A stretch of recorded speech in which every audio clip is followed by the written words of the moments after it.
మీరేంటి సడన్ గా? నీ కళ్ళల్లో ఈ ఆశ్చర్యం చూడాలని ఫోన్ చేయకుండా వచ్చాం. ఏంటి గుమ్మల్లోనే నిలబెట్టేస్తావు? లోపలికి రమ్మన్నా? అయ్యో రండి, లోపలికి రండి. అమ్మాయిని తీసుకొని వస్తానన్నయ్య. అలాగే. అమ్మా, ఏదో 2 కేజీలు పెరిగినట్టు ఉన్నావు. డైట్ లో ఉన్నాను మావయ్య. బాగున్నారు వదిన గారు. మీరు ఎలా ఉన్నారు అన్నయ్య గారు? 2 ఏళ్ల నుంచి ఎదురు చూస్తున్నానమ్మా, ఇంటి నుంచి ఫోన్ వస్తున్నామనని. ఎందుకు రావట్లేదో కనుక్కుందామని వచ్చా. ఆకాశం అంత పందిరేసి అమ్మాయి సేవంతం చేద్దాం అనుకున్నా. పెళ్లి కాని కూతురు వాంతి చేసుకుంటే భయం, పెళ్ళైన కూతురు వాంతి చేసుకోకపోతే బాధ. అబ్బాయిని అమ్మాయిని ఒక 4 రోజులు ఫారిన్ పంపించవచ్చు కదమ్మా. నాకు కూడా మీ ఆలోచన నచ్చింది అన్నయ్య గారు.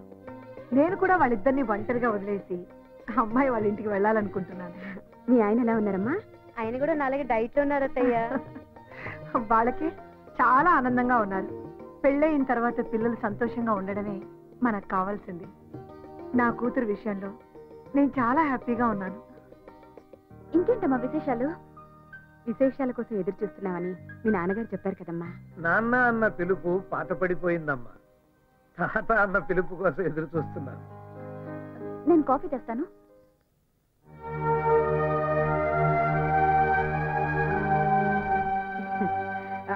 అమ్మా శిల్ప, ఏమ్మా ఎందుకు వచ్చేసావు? కాఫీ కలుపుదామని. నువ్వు ఇంకా గతాన్ని మర్చిపోలేదా? కొన్ని విషయాలు దాచడం కాదు, మర్చిపోవడం మంచిది. లేకపోతే చాలా కష్టం శిల్ప.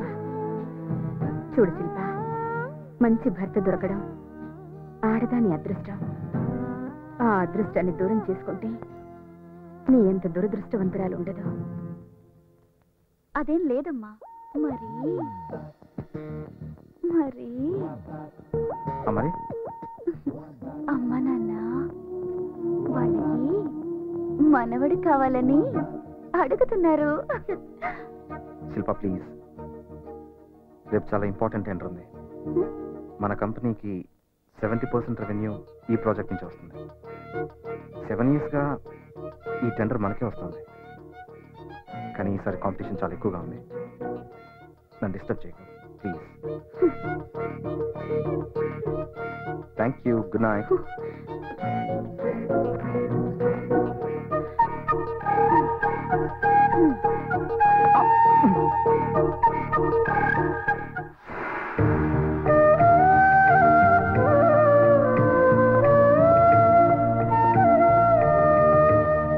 అమ్మా, టెండర్ వేయడానికి వెళ్తున్నాను.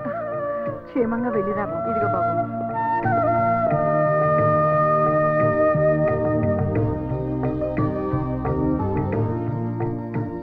All the best. Thank you.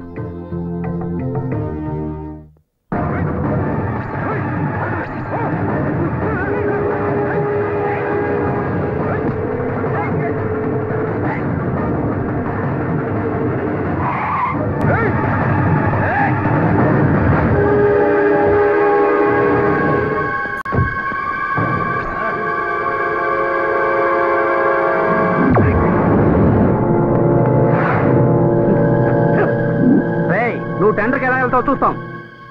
రండ్రా.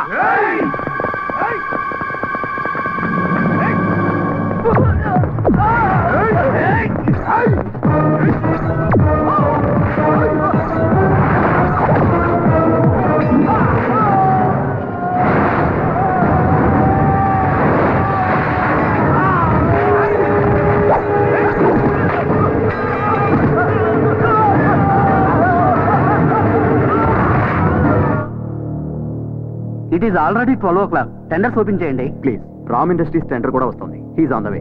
అంటే ఆయన కోసం ఈ టెండర్ చెప్పిన టైం అయింది, ఓపెన్ చేయండి sir.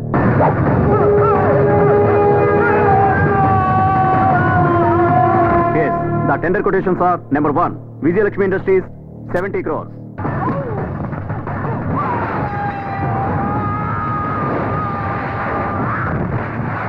Lakshmi Prasanna Agencies, 81 crores 35 lakhs.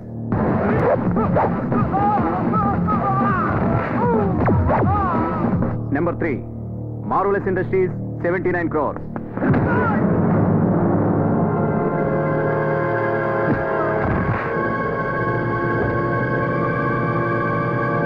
The tender goes to DVK Constructions represented by Mr. Naveed. Yes.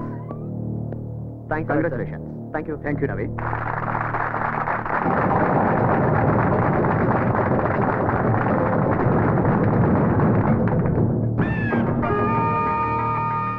అనుకున్న సాధిస్తానన్నాను, సాధించాను. ఒక మెట్టు దిగిపోయావు, మళ్ళీ ఎక్కాలని ట్రై చేయకు, పడిపోతావు.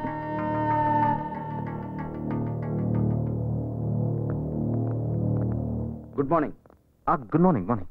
ఏంటి సడన్ గా మీరు ఇలా వచ్చారు? రావాల్సి వచ్చింది. సరే సరే కూర్చోండి. చిట్టమ్మా, అందరికి జ్యూస్ పట్రా. ఆ జ్యూసులతో పాటు మా డబ్బులు కూడా ఇప్పించండి. అవును మిస్టర్ రామ్, గత 8 సంవత్సరాలుగా మీ కంపెనీ గుడ్ విల్ మీద మా ఇన్వెస్ట్మెంట్ చేశాం. అఫ్ కోర్స్ మీరు ఎప్పుడూ ప్రాంప్ట్ గానే ఉన్నారనుకోండి, కానీ ముసుగులో గుద్దులాట ఎందుకండి, డైరెక్ట్ గా పాయింట్కి వచ్చేద్దాం. మీ కంపెనీలో మా ఇన్వెస్ట్మెంట్స్ అన్ని విత్డ్రా చేసుకుంటున్నాం. అవునండి, ఇన్నాళ్ళుగా మీ కంపెనీలో వచ్చే రెవెన్యూలో 70% ఆ ప్రాజెక్ట్స్ నుంచే వస్తుంది. ఈసారి ఆ టెండర్ మీకు దక్కలేదు. అది కాదు, మా సేఫ్టీ మేము చూసుకోవాలి కదా. ఏంటండి ఇది? అందరూ ఒకేసారి డబ్బు అడిగితే నేను కంపెనీ మూసేసుకోవాల్సి వస్తుంది. మిస్టర్ రామ్, మీరు బిజినెస్ చేస్తారు, మేము ఫైనాన్స్ చేస్తాం. మా మనీ సేఫ్ గా ఉండాలంటే అది ప్రాఫిటబుల్ కంపెనీలోనే ఉండాలి. దయచేసి మా అకౌంట్స్ తెచ్చండి. మీరు కూడా మా డబ్బు ఎప్పుడు అడిగితే అప్పుడు ఇస్తానన్నారు. సార్ కొంచెం టైం ఇస్తే. మీ ప్రామిస్ మీరు నిలబెట్టుకుంటే మా ప్రామిస్ మేము నిలబెట్టుకుంటాం. It's okay. ఎలాగైనా మీ డబ్బు మీకు ఇస్తాను. 10 రోజుల్లో ఇచ్చేయాలి.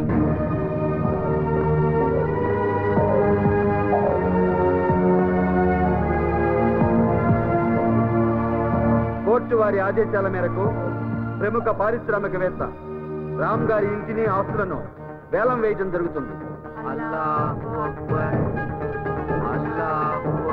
Gentlemen, auction begins now. Bank వారి పాట 20 కోట్లు. 22 కోట్లు. సాగర్ గారి పాట 22 కోట్లు.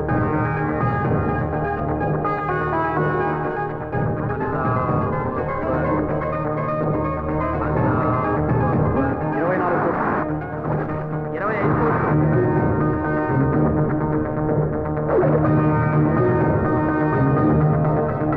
30 కోట్లు. శ్రీరామ్ గారి పాట 30 కోట్లు. 35 కోట్లు. మంగరాజు గారి పాట 35 కోట్లు. 38 కోట్లు. చంద్రమౌళి గారి పాట 38 కోట్లు. చంద్రమౌళి గారి పాట 38 కోట్లు ఒకటోసారి. 38 కోట్లు రెండోసారి. 40 crores.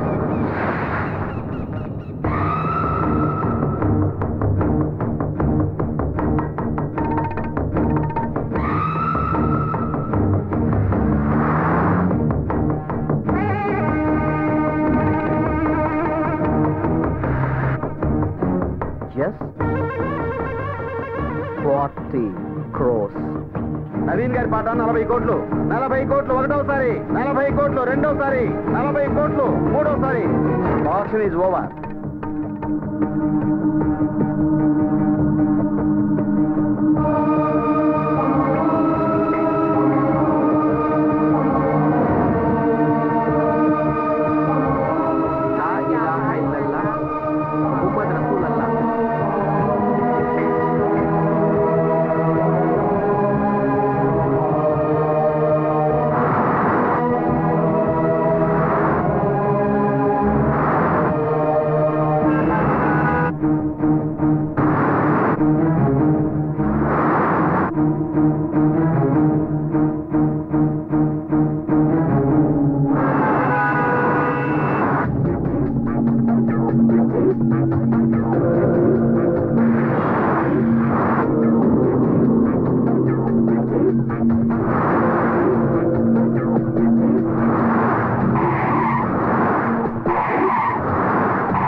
साहब आइए రండి. अंदर आइए मैम साहब రండి మేడం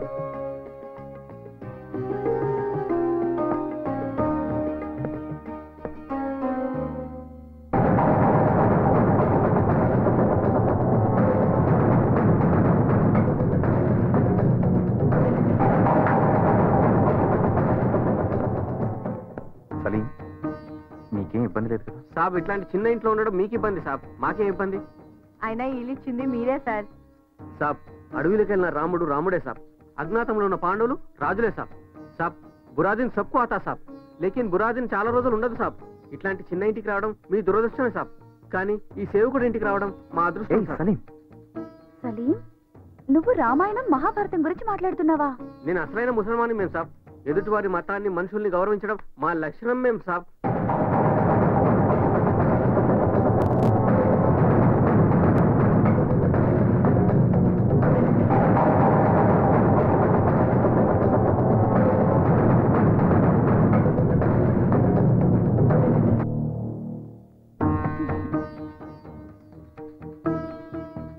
ఇది ఎక్కడ పెట్టాలి? ఇద్దరు లగాయ్యే మేము సాబ్. ఇక్కడ. అవునమ్మా, రాముడైనా రహీమైనా దేవుడు ఒక్కడే. ప్రతి మతం చెప్పేది సాటి మనిషిని ప్రేమించమని. అక్కడ పెట్టండి అమ్మా.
నమస్కారం అమ్మా.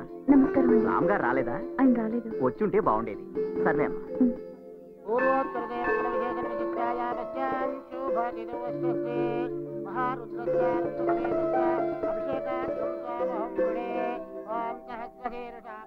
స్వామి, ఈసారి నీ కళ్యాణానికి బంగారు కిరీటం చేయిద్దామనుకున్నాను. కానీ ఏ జన్మలో ఏ పాపం చేశానో మా పరిస్థితి ఇలా తారుమారు చేశావు.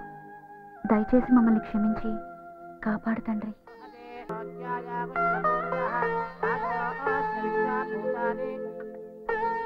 అమ్మా, మీరు పంపిన నాగాభరణం వచ్చింది.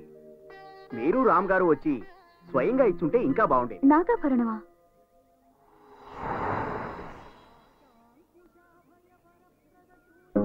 ఈ అలంకారం స్వామివారికి ఎంతో బాగుంది. మీకంతా శుభమే జరుగుతుందమ్మా. ఆ స్వామివారు మీకు అష్టైశ్వర్య ఆయురారోగ్యాలు ప్రసాదిస్తారు.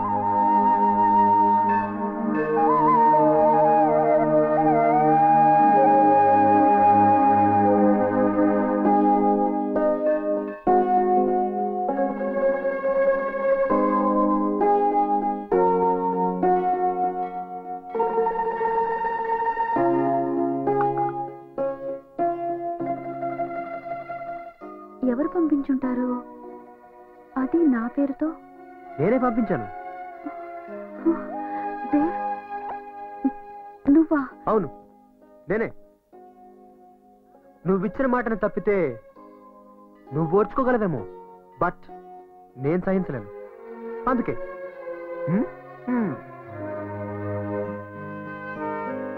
కావాలంటే వచ్చే ఏడాదికి ఈ గుడి మొత్తం బంగారం పోత పోయిస్తానని మొక్కుకో. నేను వేయిస్తా, నీ కోసం నేను వేయిస్తా. కమా శిల్ప, మొక్కుకో. నిన్ను వెతుక్కుంటూ వచ్చాను, నా జీవితాన్ని వెతుక్కుంటూ వచ్చాను. ఎనీవేస్, ఎలా ఉన్నావు? ఇదేం ప్రశ్న? ఎలా ఉంటావు? కాంప్రమైజ్ అవ్వలేక, అవ్వకుండా ఉండలేక. ఐ నో, నాకు తెలుసు. నువ్వెలా ఉన్నావు? ఇది చిన్న ప్రశ్న. నేను ఎలా ఉంటానో నీకు తెలీదా? మీ అమ్మగారు ఎలా ఉన్నారు? అమ్మ బాగానే ఉండుంటుంది. అక్కడ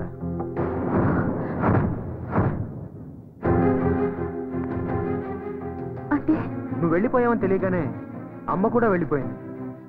నేను మాత్రం ఇలా చస్తూ బతుకుతున్నాను. యూనో, ఆ రోజు నా దగ్గర ₹1 కూడా లేదు. కానీ ఇప్పుడు 500 కోట్లున్నాయి.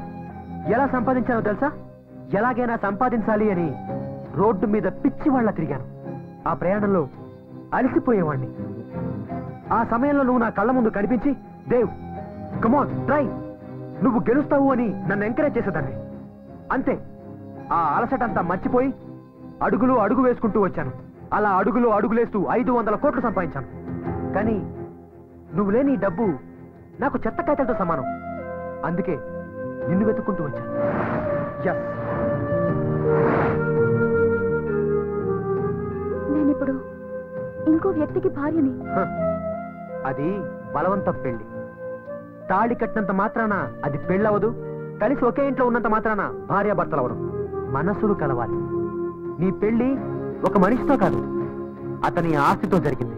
అలా అనుకుంటే ఇప్పుడు నా దగ్గర అతని కంటే ఎక్కువ ఆస్తుంది. సో నువ్వు నా దానివి. ఓకే? నో, నువ్వు పొరపాటు పడుతున్నావు. ఒక్కసారి పెళ్ళయ్యాక తాళి కట్టినవాడే ఆడదానికి భర్త. రామ్ నా భర్త. నా శ్వాసలోను నా గుండె చప్పుడులోను అతనే నిండున్నాడు, నువ్వు కాదు. దయచేసి నన్ను మర్చిపో. మర్చిపోవడమా? ఇంపాసిబుల్. నేను నిన్ను మర్చిపోవడం అనేది అస్సలు జరగదు. ఒకవేళ నువ్వు నన్ను మర్చిపోవాలనుకుంటే జరగనివ్వను. అర్థమైందా? Don't be crazy. నువ్వు నన్ను చేరటం కూడా జరగదు. It's impossible. శిల్ప, శిల్ప, శిల్ప, నిన్ను ప్రేమించే వాళ్ళని నువ్వు అర్థం చేసుకోవా? Laisse-moi justifie les moyens. Ça y va.